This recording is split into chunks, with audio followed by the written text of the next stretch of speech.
You're Locked On Wild, your daily podcast on the Minnesota Wild, part of the Locked On Podcast Network, your team every day.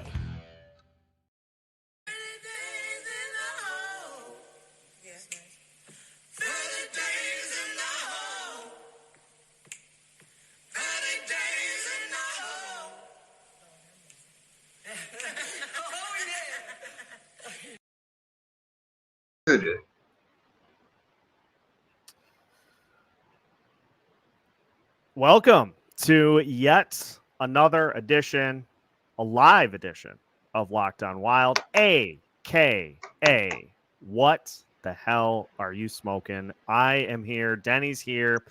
Monday night because I was enjoying a little family reunion over the weekend, spent 6 hours in the car yesterday.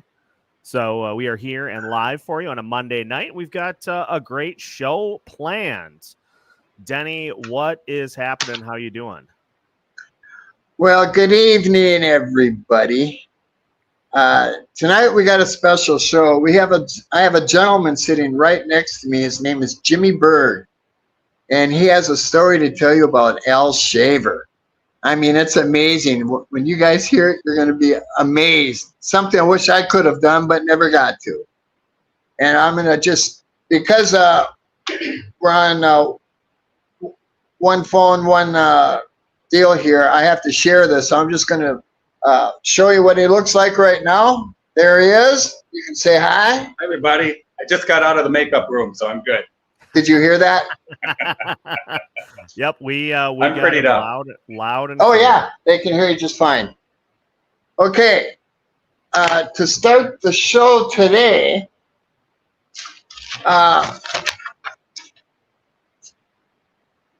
I asked YouTube today about numbers and views and how long it takes to get to, where we're at. And according to YouTube, my views and hits normally take 2 years to get to. And this is my 9th show. And if it wasn't for the Locked On Wild community, I mean, I couldn't be happier. You know, this is a community for hockey about the Wild. And I'm glad to be a part of it. And after thinking about it, I went over all the comments from the first 2 months, and I have my top 10 comments coming up, which I think you're going to enjoy. At least I hope you do. Let's see here. And I always open up the show with something about my past. And this time it's not about Wild, it's about the Twins. In 1986, I was appointed the head groomsman for the Minnesota Twins. They always do a Heart Fund Foundation fundraiser at International Market Square. And I got to meet all the Twins, all their wives, and I got to do shots with Gaetti and Herbert, which is cool as hell. It's just one of those things that happen to me. I also got to meet Prince at that show. He was there. And that's a little bit from my past. All right, moving on. Mr. Berg here is about ready to tell you his story with Al Shaver. And let me get the camera right here. I'm going to be out of the picture, but it's his show right now. So here we go. Here, you want to put? You can put these hear on. what's going on. Yeah.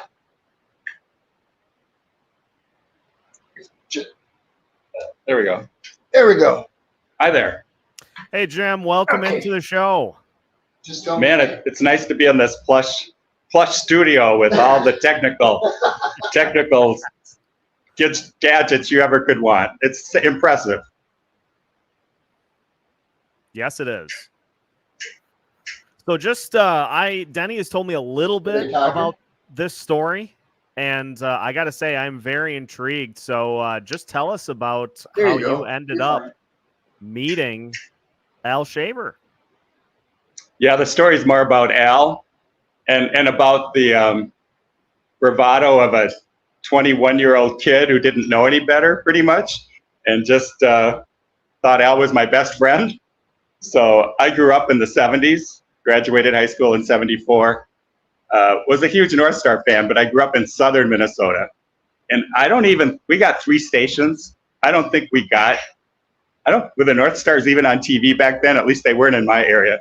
So we had to listen to the radio to hear the games. And so I listened to Al Shaver, got to know him as a friend, so to speak, through the radio. My high school friends were all big fans of Al.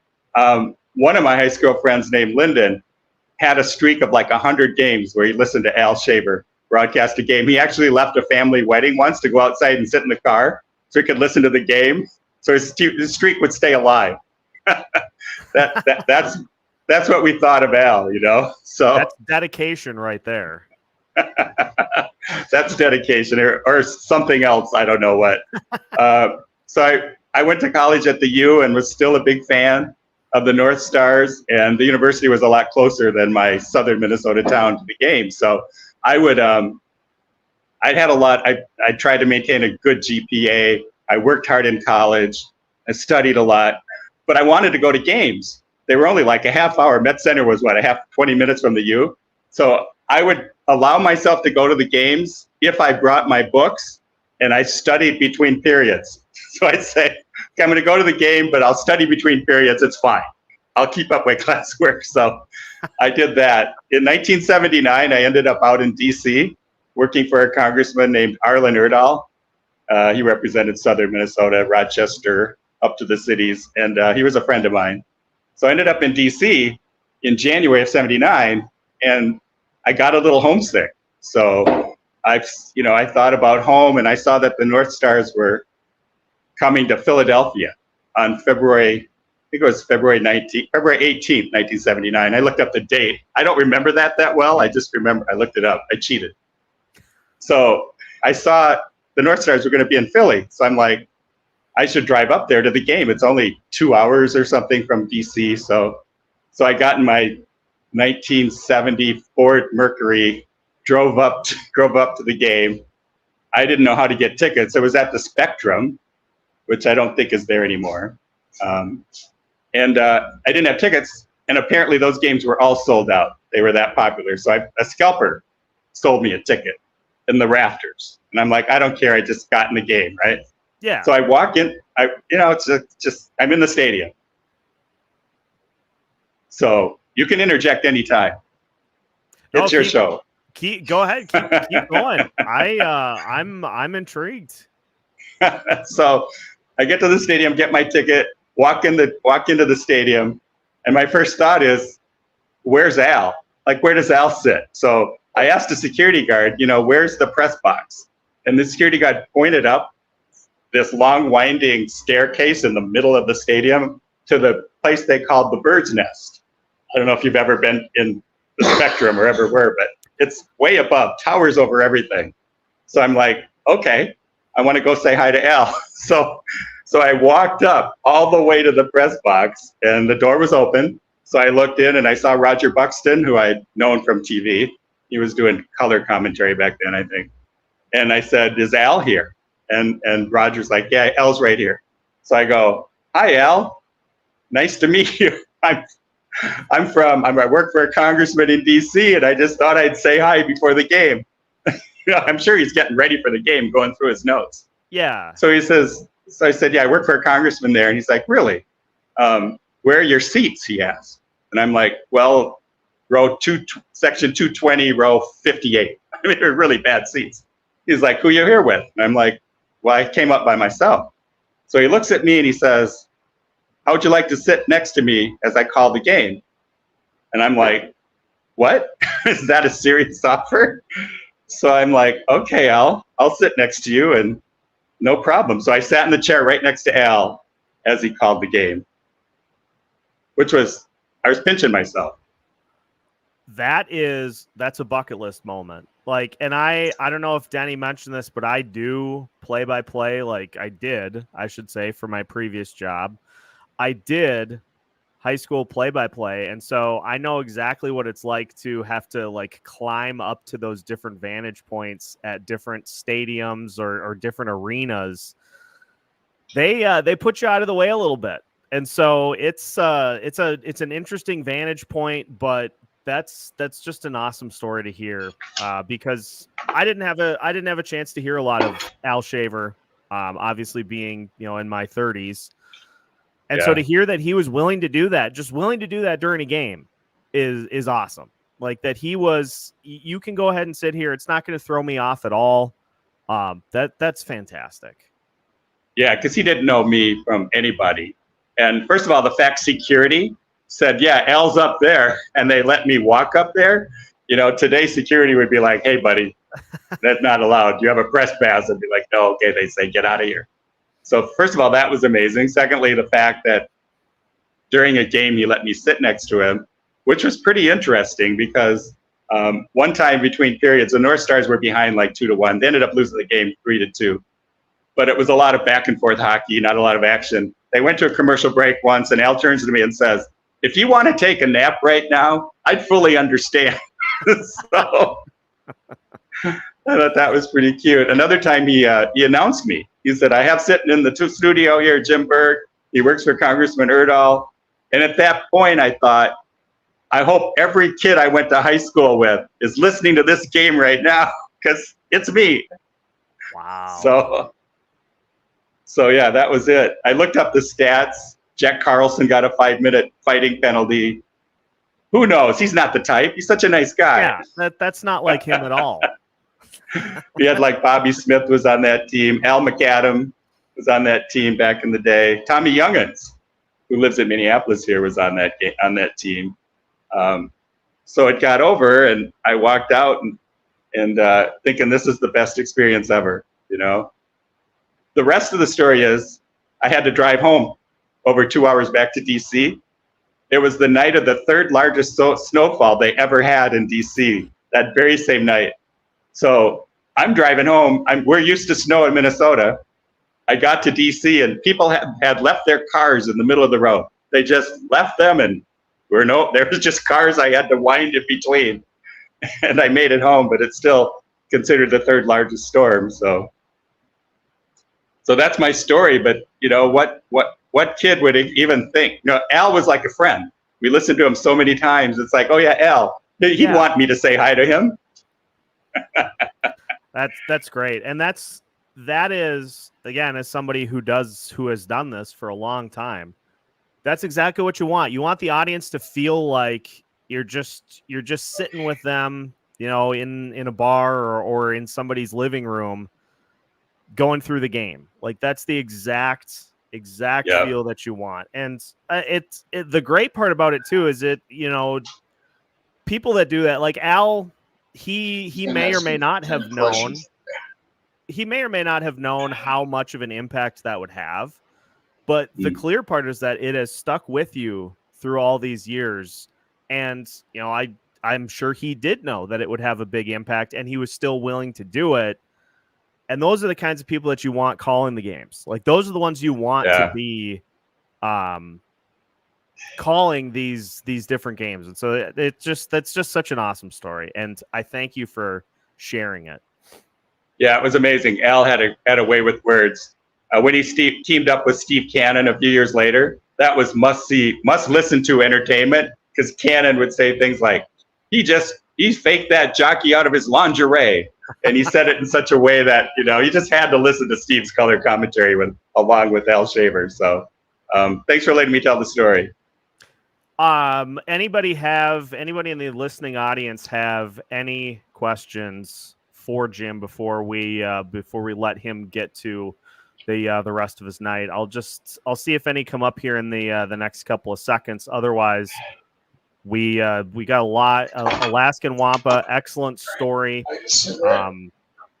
Trav also saying that was a great story. So we appreciate you sharing it, Jim. And I'll let you get on to the rest of your night, and we'll get Denny back in here. Yeah, it was fun, and I'll get my check. I'll work it out with the boss here. Thanks so much. Thank you so much for sharing. Thank you, man. Yeah. That's fine. All right, man. We'll talk to you later, and I'll let you know how it went.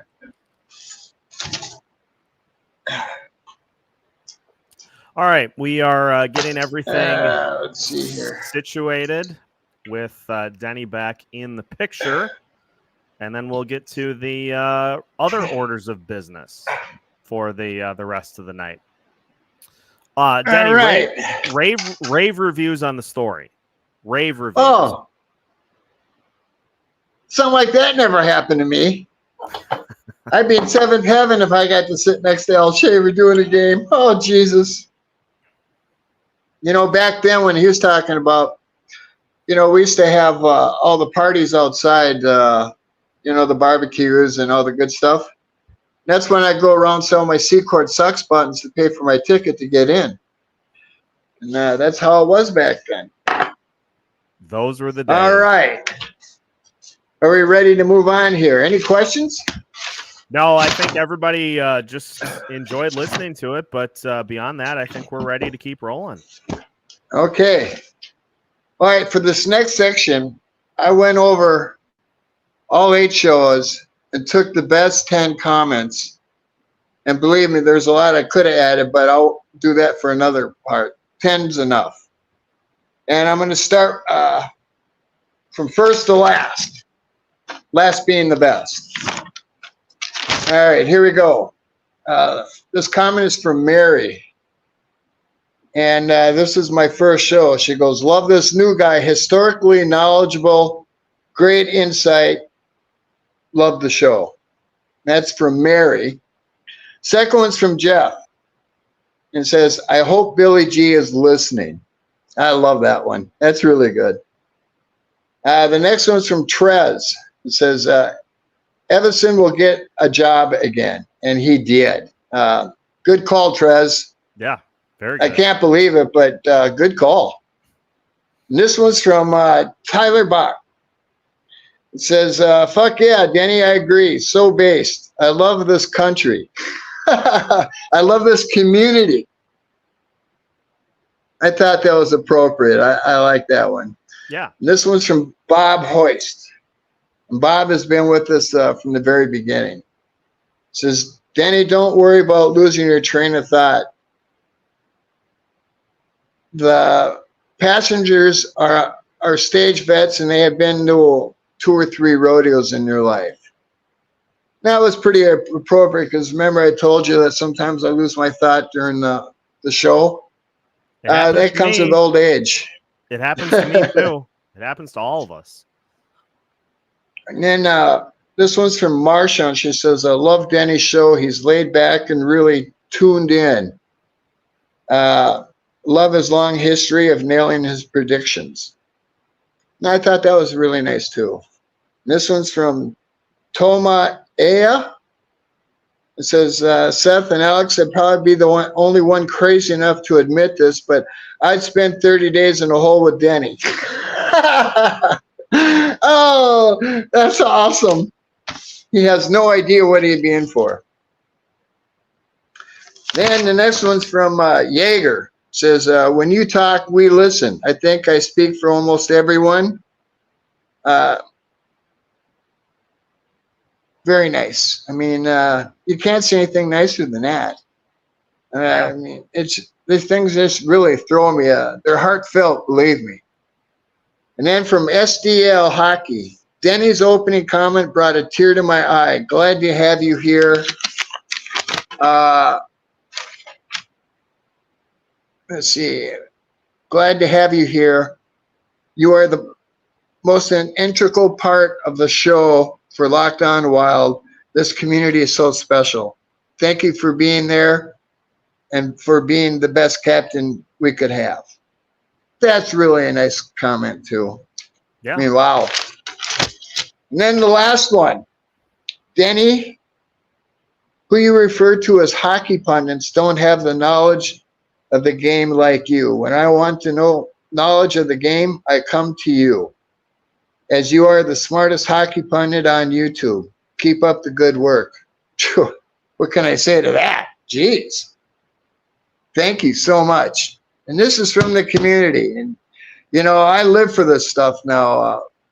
As you know, it wasn't long ago I didn't have much to live for, and now I have everything to live for. And that's thanks to all the ladies and gentlemen who watch the show. And all I can say is thank you. Thank you for being there. All right. That's it for that. Now, moving on. What do you want to talk about first, Seth? Well, Ron's got a question in here that we might as well hit before we dive into everything else because it just keeps popping up in the news cycle. What's all this steam about Patrick Laine to Minnesota? Not happening. Number one, we don't have the money. Number two, he's a cancer in the clubhouse. He's shown that the last two clubs he's been with. He has to reinvent himself and understand that hockey is a we game, not a me game. And yeah, he's got a shot and he can score some goals, but the downside of him is way too much. And it's really all they're trying to do because everybody's in the same position we are. There's nothing going on in hockey. You got to say something to get some print.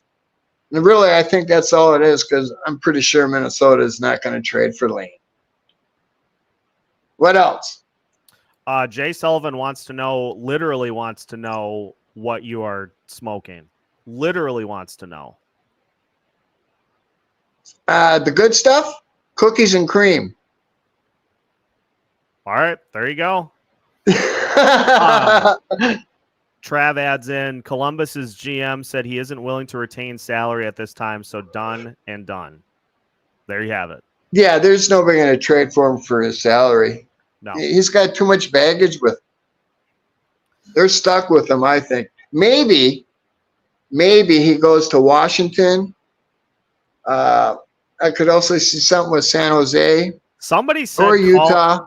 Somebody said Colorado. Nah, that's not him. They don't have the money, number one. Number two, they're too smart to hire somebody like him.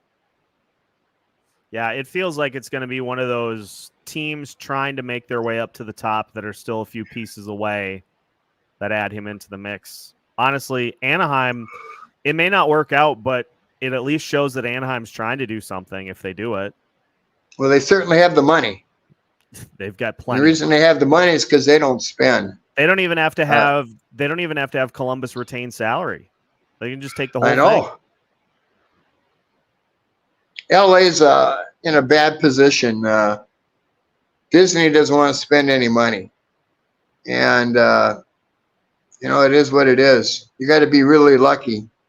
Like Tampa Bay in baseball, Anaheim for hockey. Same thing. Yeah. Next. Alaskan Wampa, Freddie to Columbus. Let's get a petition going. We've been trying. Well, I really hope that happens. I'm not kidding. Dino obviously gets the best out of him. And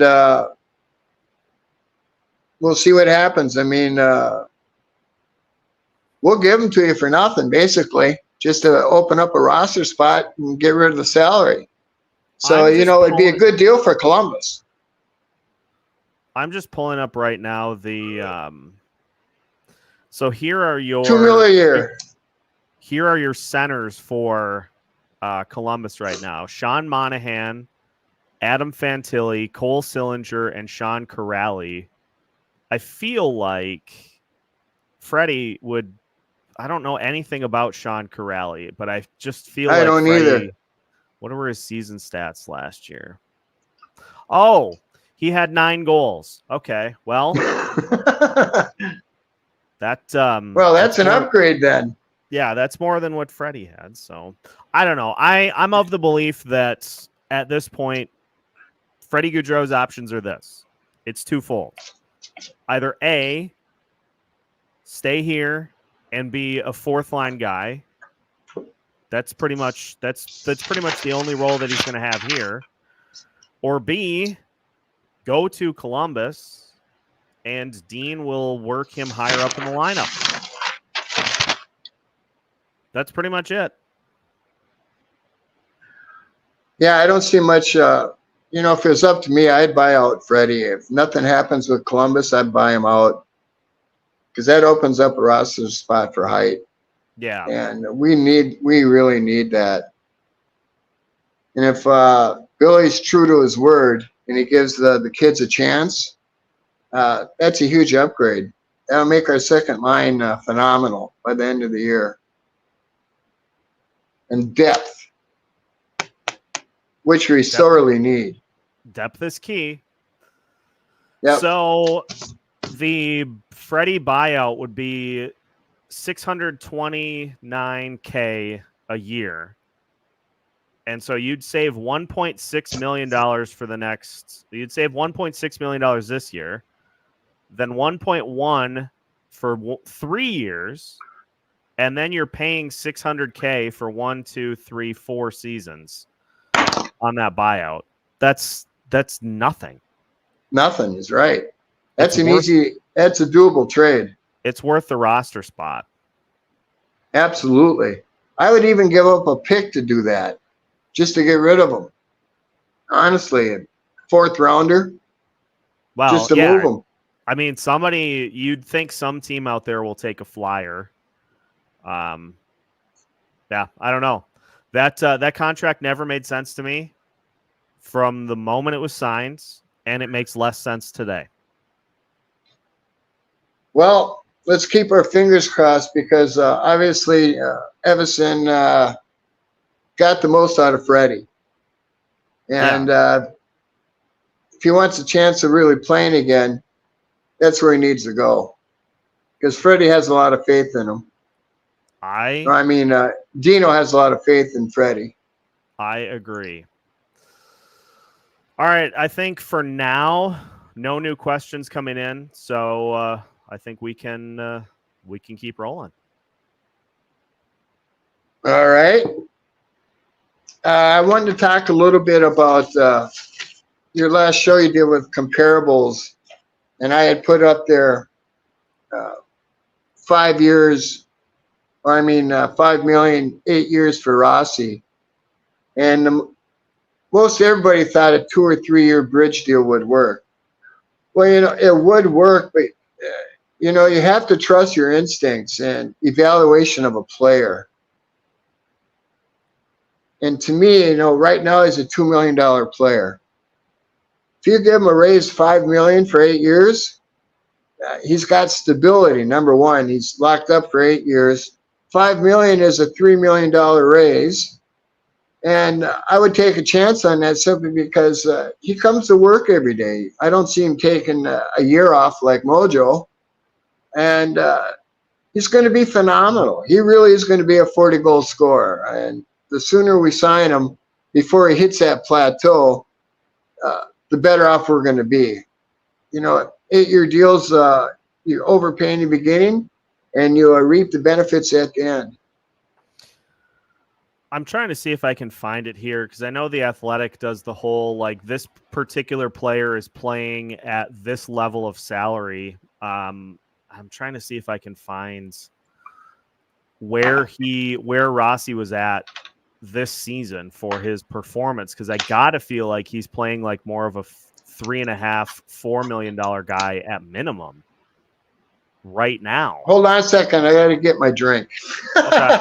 Well, I will continue to try to find that, but the thing about the contract of Marco Rossi. So here's let's talk through the potential for a bridge deal. Let's say you go 2 years, $5.5 million. I'm just going to throw that out there just to prove my point. Let's say you go 2 years, $5.5 million, and he goes nuts, back to back, 30-goal seasons. Then in 2 years, you are pushing his value closer to 6, 7, maybe 7, especially with the cap going up. Yeah, that is the potential to be bitten by a a shorter term deal is that if he really pops, that then you are paying a higher price. A lot higher price. God, why can't You're not getting a deal. Now you're paying full salary. And the whole reason for an 8-deal a year is so that you can save money in the back end. And you have to look at his character. You have to look where you think he's going, his upside, and look at what you got right now. And that's why I would do an 8-year, $5 million. Now, if we had to drop it a year and add $1 million to his contract, I'd still do it. Because Rossi's a superstar in the making. And, time to buy now. Get him signed. And then also, I see a lot of comments about Boldy's contract isn't worth his deal right now. And there's a couple things you people have to understand. When Bally started out last year, as with most of the team, they did not like playing for Dino. And Bally did not see eye to eye with Dino at all. And it showed in his play. And as I've mentioned this before, the only way a player can show you that he's not happy at all is by his lack of play. And that's what you saw with Bally. Look what happened as soon as they traded or brought in Hines. He took off. He was happy again. Because they truly did not like playing for Dino. I found what I was looking for. Okay. So Marco Rossi made $900K this year based off of his performance. Based off of his performance this season, he was worth $4.7 million. There you go. And for the Boldy crowd, which I feel like the Boldy crowd is like two specific people in the Minnesota Wild's YouTube community. It's like two people that comment on various videos. That particular person is banned from Locked on Wild. I feel like it's like two people that continue to try to hammer that point home, and I just refuse to acknowledge it.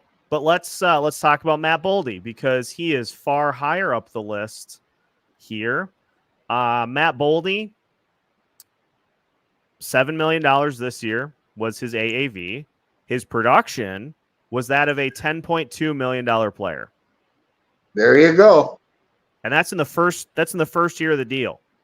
His offensive rating was +11. His defensive rating was +5. So, excellent. Yes. And here's the thing too. And I've said this on many other shows.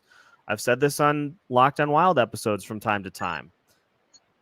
It's okay to say Matt Boldy is a good player right now, who also can work on some things with his game. That's what everybody should be saying about Boldy. Does he have areas to improve? Absolutely. But is he a good player right now? You're damn right he is. He's really good. When you look at his performance since he got here, he's a keeper. Yeah. That contract, I'm telling you, 2 years from now, going to look really good. It's going to look amazing. Yep. Regardless of what they think, Boldy's is a great contract, and probably the best of all of them is X, as you mentioned before. What's he, $5 million? 5 something? Yeah. Joel Eriksson Ek is at 5.3, and this past season, his production was that of a $10.1 million player. There's the beauty of a long-term contract. That says it all right there. Yeah. So getting back to Rossi, you got to look at what he brings to the table and look at the high end. Enough said. Yeah.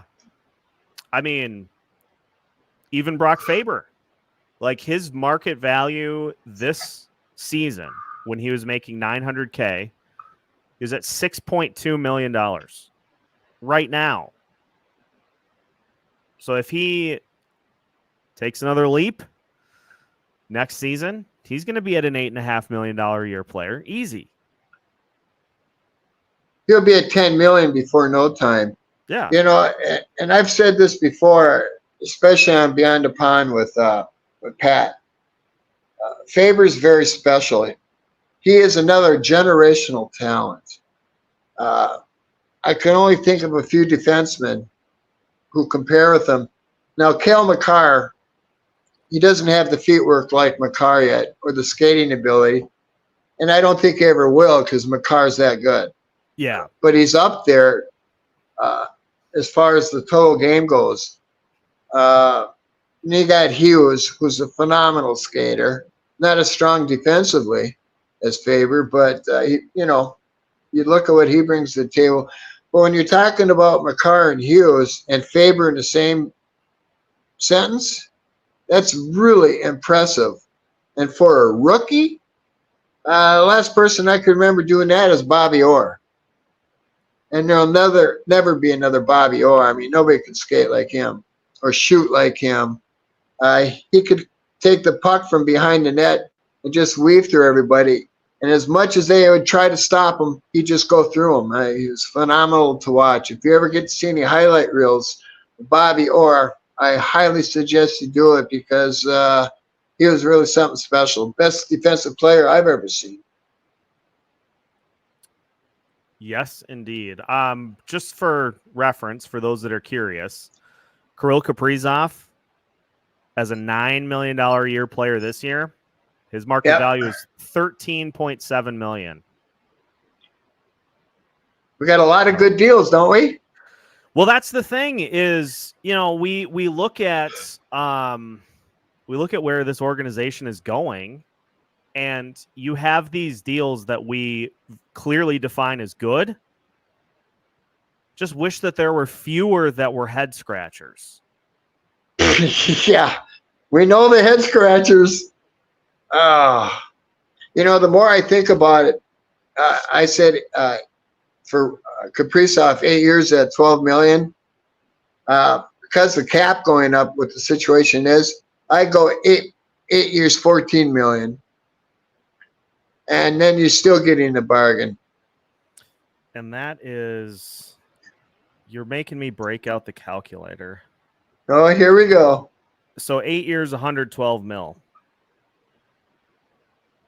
Honestly, like, I don't see why not.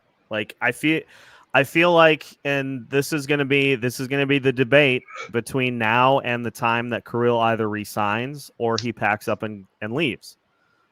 And this, you know, this was the same thing. And I know this is a Minnesota Wild podcast, but when comparable situations present themselves, I like to cross sports. This is the exact same thing with the Kirk Cousins contract. Are you going to be as good with the particular player at a high AAV, or what you could get with the money you didn't give them?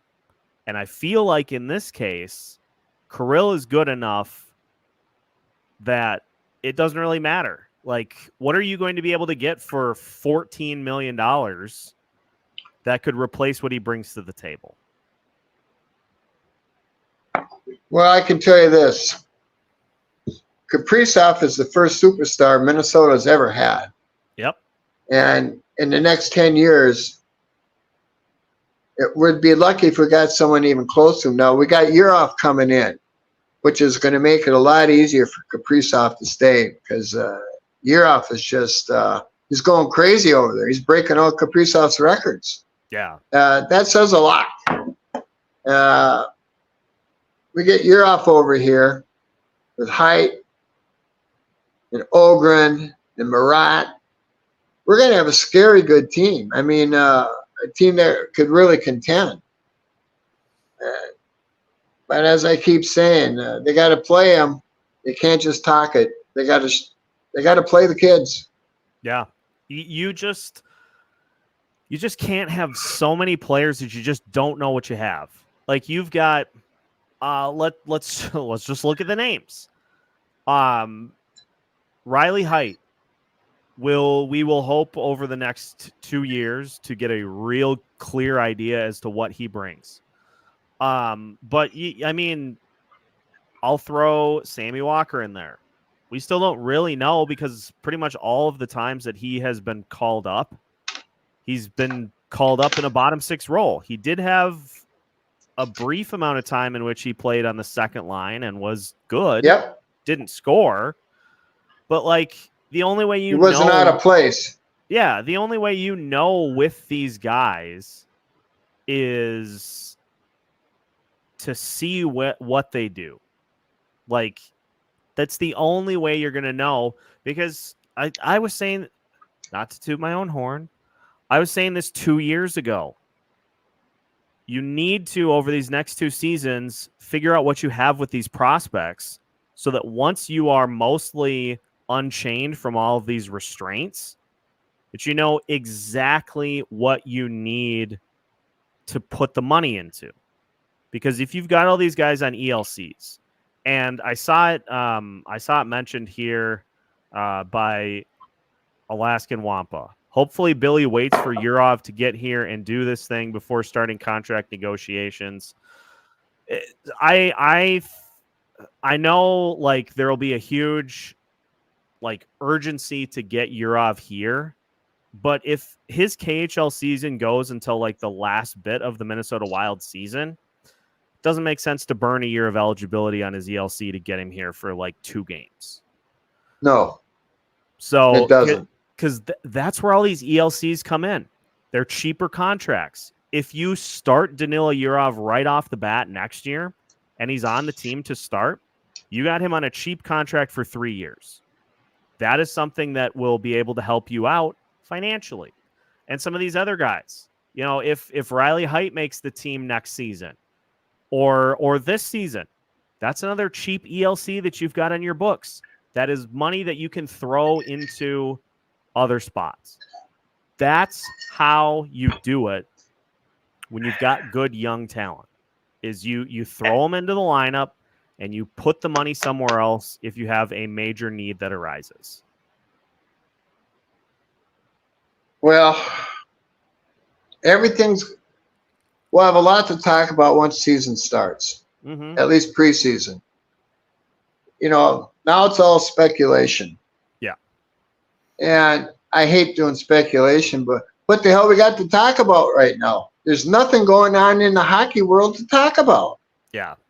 It is. And we got to say something. It is bare bones right now. Yes, it is. We got a couple of questions. I'll go to Jay first because Wild Crush 44 has a 2-parter, but I want to get to this one. Oops. That's not what I wanted to do, so I'll go find it. I accidentally unstarred it, but here it is. How do we feel about the Jake Middleton extension? I like it. I like Middleton. I like what he brings to the table. He's not high end, he's not low end, but he's smooth out the defense. He can move players. He normally turns the play to the outside. He doesn't have that great of a first pass for outlet, but that's not his job. Yeah, that's Spurgeon's and that's Faber's. No, he's steady Freddy. I like him. And his contract is, if you wanted to move him, it's not that big a deal with that kind of contract. Yeah, so, and the thing here is Zeev Boyum is going to be key to, like, if we go into next season with Zeev in the top 4 and you push Middleton down to a third pairing guy. Yep. Is it maybe a million too much and maybe a year too long? Sure. But the thing is, the cap continues to go up, and at some point this is just the going rate for bringing players in, and especially if you're in a spot where you're in right now where you're not, the Wild are not a serious Stanley Cup contender. And so you got to pony that up. That is a shit right now. You got to pony up You got to pony up a little bit to get people to come here. And so that's where the contracts, you maybe go a year longer or $1 million more. That's what you got to do to get people to come here and to stay. And for the decor, you got Spurgeon, you got Faber. Brodeen has some height, but not necessarily size. You need to have some beef in that mix. And Middleton, he's got beef. He can do that. Yep. If we move Middleton down to third string, we're an elite defense again, which we haven't been for a few years. But if he's a third D, we have an elite defense once again. Mark my words. Mark my words. I'll say this officially right now. He is the placeholder for Zeev Buium in that top four. Once Zeev is ready to take that full time, he will. And I agree. That's just how it goes. Let's go to Wild Crush 44. He says, love this podcast. 2 questions. Will the Wild be with Bally's this year? This is interesting because it feels like at this point they will.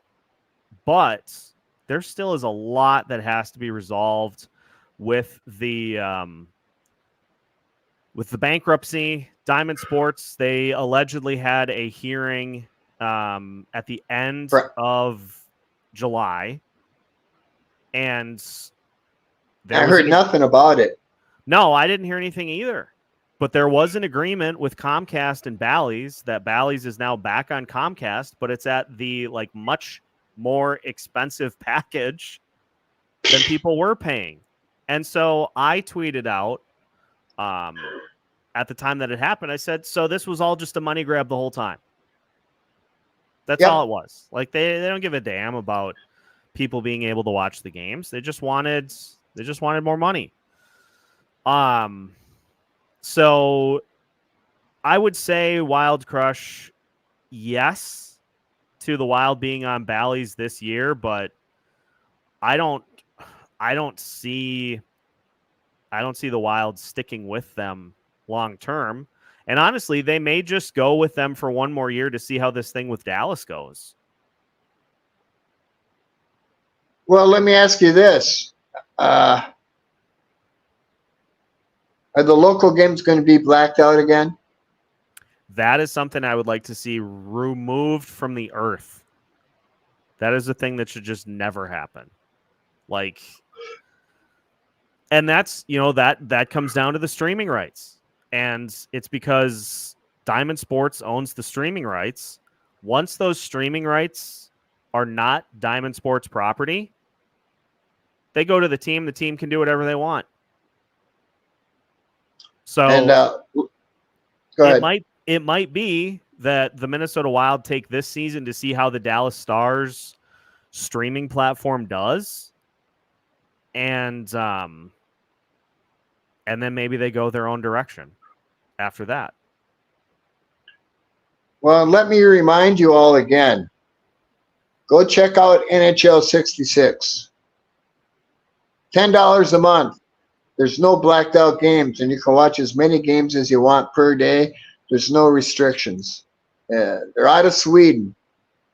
And you do need a VPN because the NHL, the reason they went to a VPN is because NHL kept trying to knock them out, which they can't do. And if we hear anything, I'm still going to try to get somebody that is more well versed in this whole thing. But it's who do you find? Who do you find that's an expert in TV negotiations? I don't know. So we'll see. I know nobody. I'm still trying to dig. You know me. I'll find somebody. We'll find somebody to get it done. But second half of the question. What kind of free agents might the Wild be able to go after in the summer of 2025? Leon Draisaitl could potentially be one. I've got the list, Denny. All right. Let's take a peek. So here are some of the names. John Tavares of the Toronto Maple Leafs headlines the list, and I think this is alphabetical by cap hit. What I should probably do is I should go by age. Yeah. So He's going to be what, 36? he's going to be 33. 33. Okay. So starting with youngest first, Jacob Chikrin will be a restricted free agent at the end of the 2024-2025 season. But here's the thing. I don't think the Wild necessarily need to add to their defensive pool because they have a ton of people in that mix already. So let's talk forward. Mitch Marner, that's a big one. He'll be a restricted free agent at the end of the 2024-2025 season. 27 years old, scores a ton of points. I mean, it's a name, but you know what you're going to have to do? You're going to have to Overpay. up. You're going to have to pony up. And you already have to do that with Kirill Kaprizov. So that I feel like is a no. Mikko Rantanen's not leaving Colorado, so No. You know the big one. The big one is Brock Besser. Minnesota boy. He will be a restricted free agent, or actually no, I still miss what the Washington Capitals took from us, cap friendly, because they did such a good job with lining up contracts and everything. I'm still getting used to Puckpedia. Brock Besser will be an unrestricted free agent ahead of the 2025 season. He's making $6.65 million right now. He'll be 28 when his deal is up. So Well, this is what I'm going to say to all of them. You don't know who you go after till you see what you have. They got to play the kids in order to see what they have. And if they don't do that, they're never going to get their ducks in a row. They'll never be cup contenders the way they keep signing the old and slow. They got to let them go. We got to see what we have. We got a ton of talent, but if they don't play them, how are you going to know what you have? Right. It's damn ridiculous. Hopefully they change their ways this year. We'll see. Well, and I mean, I'm still of the belief I got to see it first, but we're getting to the point where it's like you are kidding yourself if you think that particular veteran players are better and give you a better chance to win than some of these young players. Like you're lying to yourself if you think that is a reality. So I'm here's where I stand on the whole thing is like, I need to see the Kaprizov contract extension resolved before I even think about throwing money into free agency. Like, absolutely. He's number one. But I would say, just to answer Wild Crush's question, I'd say Brock Besser highlights the list, or leads off the list. There are certainly some other intriguing names, but the Minnesota Ties always always highlight the list. And so that'd be one name to look at, but I'm right with you, Denny. Give the kids a chance. I'd always pick a Minnesota boy no matter what. Yeah. Well, and who's to say that they don't end up doing that anyway if they subtract a few players off the roster? Like if we get some of the particular contracts off the books that we all just want to pull our hair out about. Yep. And you have prospects on the roster and you say, well, Riley Heidt does really, really good here. You've got Liam Ogren in the mix. You've got Danila Yurov in the mix. If at that point you've got all those guys on the roster and you say, I'm just using this as an example, you say that Brock Besser is the missing piece, then you can go do that. But that's a different scenario than using the couple of roster spots available to give auditions to these young guys who can take these spots and run with them. And then you're like, geez, we should have just played these guys to begin with. Well, there lies the key. We'll know soon enough what they're going to do. Billy's all talk, or if they're actually going to do it. Yeah, but until, as you say, until they play the kids so we know what we have, then you go and you pick what you need. Yep. And if Brock Besser's at the top, I'm all for it. Minnesota boy is Minnesota boy to me. But this is going to always be the position too, is if Brock Besser is going to take a spot from Riley Height or somebody along those lines, give Height the spot. Yep, absolutely. Cheaper, number one. Yeah, and then you get to the point where 2026, 2027 is we're going gangbusters on this thing. Like, here are the current players on the roster that will be off the roster by the time we hit 2026, 2027. Matt Zuccarello will be gone. I feel like even if he does last through the rest of his deal here, he's going to retire. Like, he's not going to keep playing at 38.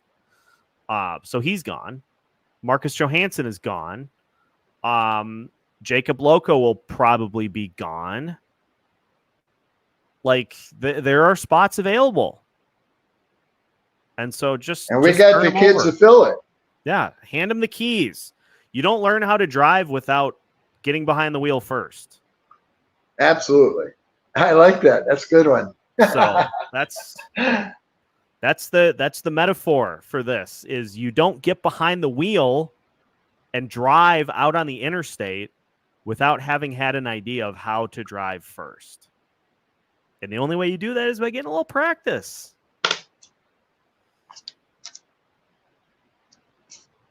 All right. To finish up the show, I want to talk about the 25th and what's going on. To start, we have Alexis Pearson, who's the voice of the women's hockey team. Plus, she's a reporter for the Wild.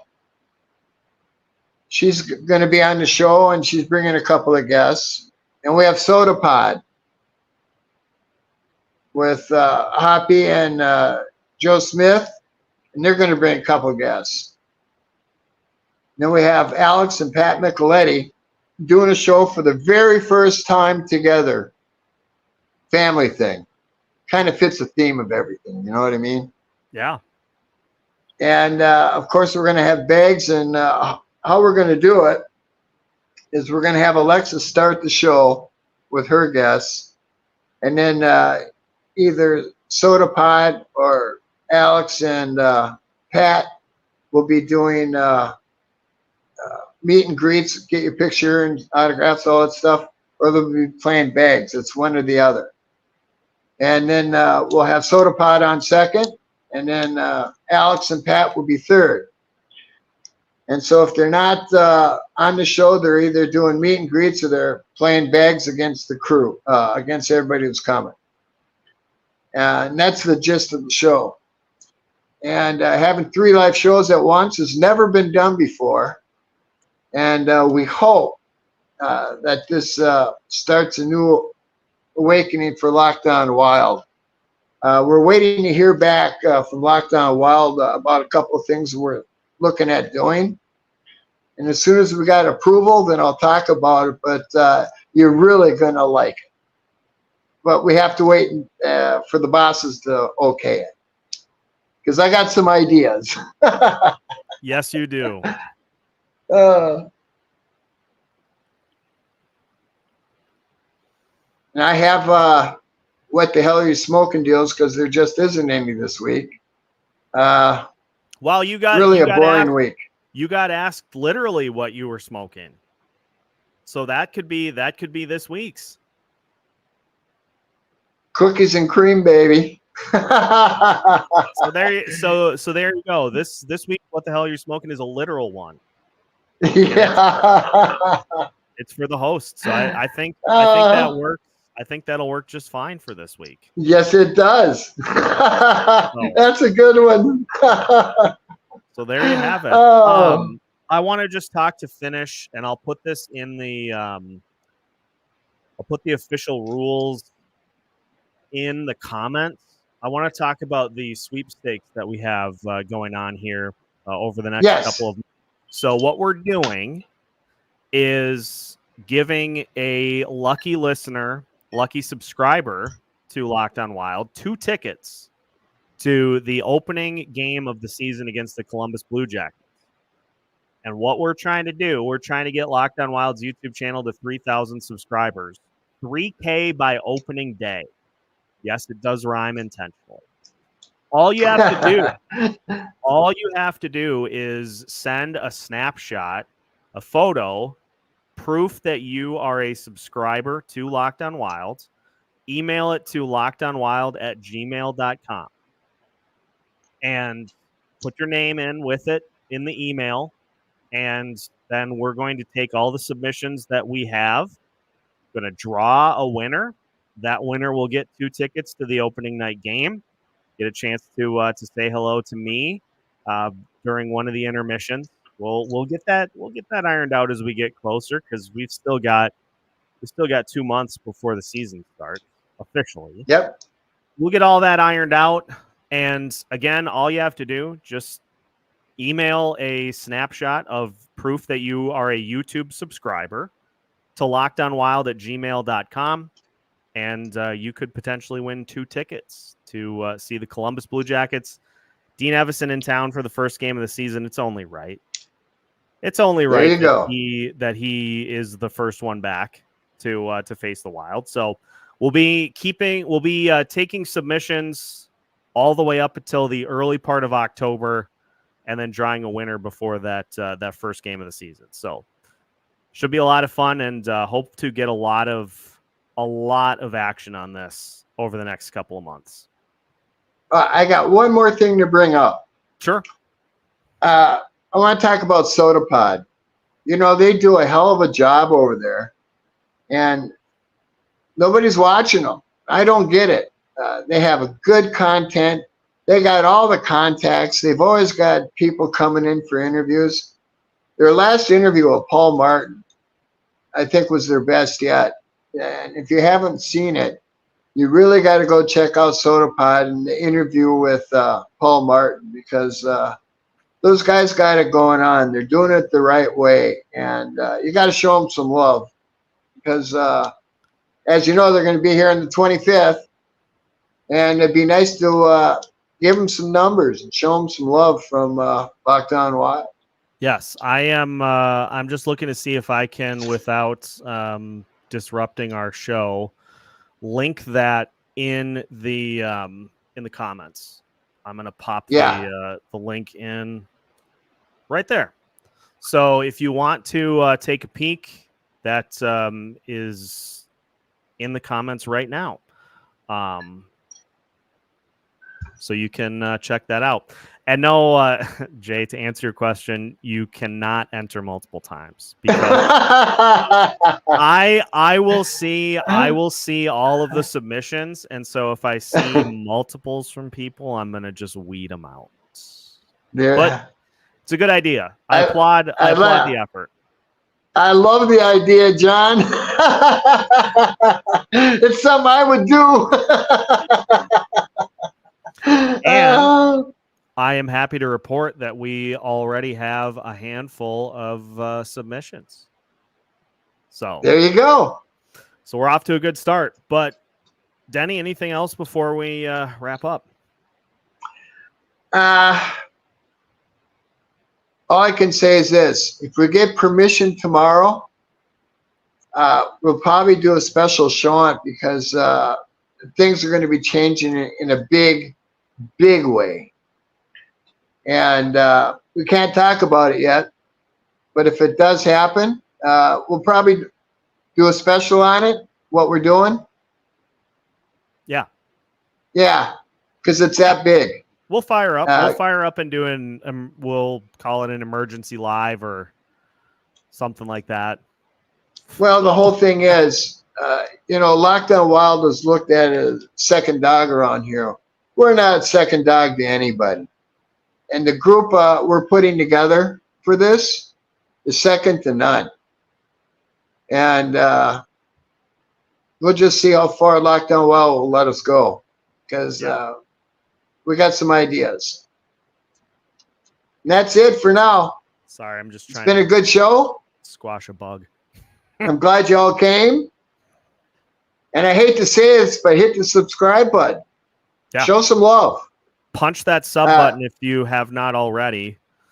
And we'll let you get off to your the rest of your Monday night. And we'll be with you for the next episode of Lockdown Wilds coming up for you tomorrow and all week long. All part of the Locked On Podcast Network. See you, everybody. Bye, everybody. Thank you.